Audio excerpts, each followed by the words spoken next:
అవసరం లేదు. అదేవిధంగా మత్స్యకారులకు ఆ భరోసా లేదు, ఎవరికి కూడా చెప్పుకోదగ్గ భరోసా లేదు. ఇందులో విశేషం హైలైట్ ఏంటంటే ఆర్థిక మంత్రి ప్రతి మాటను ఒత్తి ఆ డబ్బు వచ్చినప్పుడు అదేందుకు పెద్ద మహాప్రపంచ విజయంలాగా ఒత్తి చెప్పడం తప్ప కొత్తది ఏమీ లేదు. ఒత్తి పలుకులు పలకడం తప్ప కొత్తగా చెప్పింది ఏమీ లేదు. ఒక కొత్త సంక్షేమ పథకం కానీ ఏది కూడా లేదు. మహిళల పట్ల కూడా చాలా స్పష్టంగా చెప్పాల్సిన అవసరం ఉండే, కానీ వాళ్ళు మేము 1,00,000 కోట్లు ఇస్తాం అన్ని రుణాలు, ఆ రుణాలు వీలేదో ఇస్తున్నట్టుగా ఆల్రెడీ ఉన్న స్కీమే, నథింగ్ న్యూ అబౌట్ ఇట్, ఏమి లేదు. వెరసి ఇష్యూ యాజ్ ఏ హోల్. దురదృష్టం ఏంటంటే, చాలా బ్యాడ్ లక్ ఏంటంటే, మేము కూడా ప్రభుత్వం ఏర్పడిన తర్వాత కనీసం ఒక 6 మాసాల సమయం వాళ్ళకి ఇవ్వాలని మేము అనుకున్నాం. నేను కూడా శాసనసభకు పెద్దగా రాలేదు, కానీ ఈరోజు బడ్జెట్ చూస్తే ఏ ఒక్క పాలసీ ఫార్ములేషన్ జరగలేదు.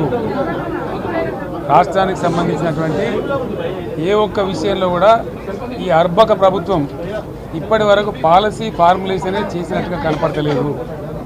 వ్యవసాయం ఉంది, మాకు స్పష్టమైన అవగాహన ఉండే ఈ రాష్ట్రంలో వ్యవసాయ స్థిరీకరణ జరగాలని మేము 2 పంటలకు కూడా ఇచ్చినాం రైతు బంధు. వీళ్ళు ఎగ్గొడతామని చెప్తా ఉన్నారు. మేమేదో రైతులకు ఇచ్చిన డబ్బును దాన్ని పాడు చేసినాము, చెడగొట్టినాము, దుర్వినియోగం చేసామన్న పద్ధతిలో దురదృష్టకరమైన వ్యాఖ్యలు చేస్తూ ఉన్నారు. అంటే ఇది పూర్తిగా రైతు శత్రు ప్రభుత్వం అనేది తెలుస్తూ ఉంది.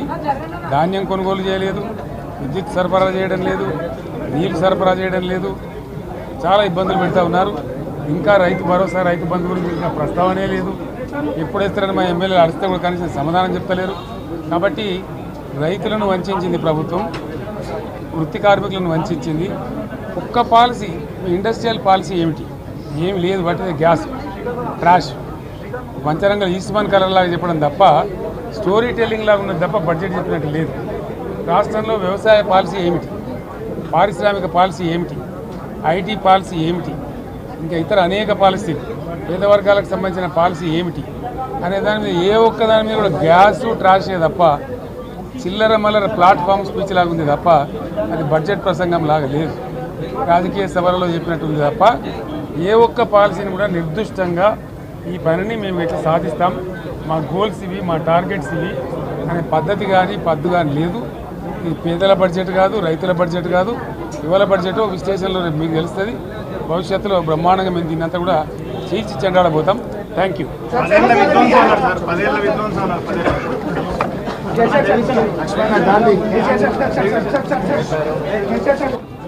అనేక ఆంక్షలు పెట్టబోతున్నట్టుగా ప్రత్యక్షంగా చెప్పి రైతులకు ఆల్రెడీ మోసం చేశారు. బడ్జెట్లో వాళ్ళ నైజం కూడా స్పష్టంగా బయటపడింది. గత ప్రభుత్వం అన్ని రాష్ట్రాల్లో అన్ని